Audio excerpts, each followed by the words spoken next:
வணக்கம் மக்களே! Welcome back two கதை கேளு கதை கேளு பை உங்கள் ஆர்ஜே நவீனா. இன்னையோட கதைக்குள்ள போவோமா? ஒரு ஊர்ல ஒரு அப்பா, ஒரு குட்டி பையன் 2 பேரும் ஃப்ரூட்ஸ் கடை வச்சிருக்காங்க.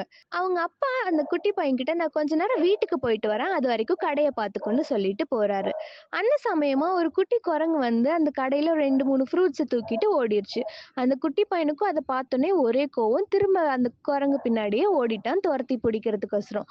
அவன் அந்த கடைய விட்டு போற நேரமா பார்த்து இன்னொரு 4, 5 குரங்கெல்லாம் வந்து அந்த ஃப்ரூட்ஸ் கடைய தலைகீழா மாத்திருச்சு. அந்த குட்டி பையனும் அந்த குரங்க பிடிக்க முடியாம திரும்ப சோகத்தோட வரும்போது அவங்களோட ஃப்ரூட்ஸ் கடை இப்படி ஆன நிலைமைய பார்க்கறான். ரொம்ப சோகமா உட்கார்ந்திருக்கும்போது திரும்ப அவங்க அப்பாவும் வீட்ல இருந்து வந்துட்டாரு. வந்தக்கு அப்புறமேட்டு இந்த குரங்கெல்லாம் வந்துட்டு தான் நாசம் பண்ணிருச்சு. என் மேல எந்த தப்பும் இல்ல அப்படி சொல்றான்.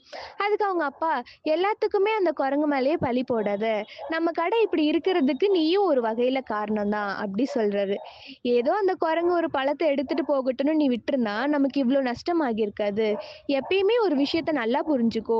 போனத நெனச்சு போராடுறத விட, இருக்கிறத நம்ம எப்படி காப்பாத்திக்கணும்னு யோசிக்கிறது தான் புத்திசாலித்தனம். நான் திரும்பவும் சொல்றேன், கோவம் நம்மள திரும்ப திரும்ப முட்டாளா தான் ஆக்கிட்டுருக்கும். இதுல நீ அந்த கோவம் வரும்போது ஒரு நிமிஷம் நிதானமா யோசிச்சிருந்தனா, இந்த நெலைம நமக்கு வந்திருக்காதுன்னு சொல்றாரு. கதை பிடிச்சிருக்கும் நம்புறேன். மீண்டும் இன்னொரு சுவாரஸ்யமான கதையோடு உங்களை சந்திக்கும் வரை உங்களிடமிருந்து விடைபெறுவது நான் உங்கள் ஆர்ஜே நவீனா.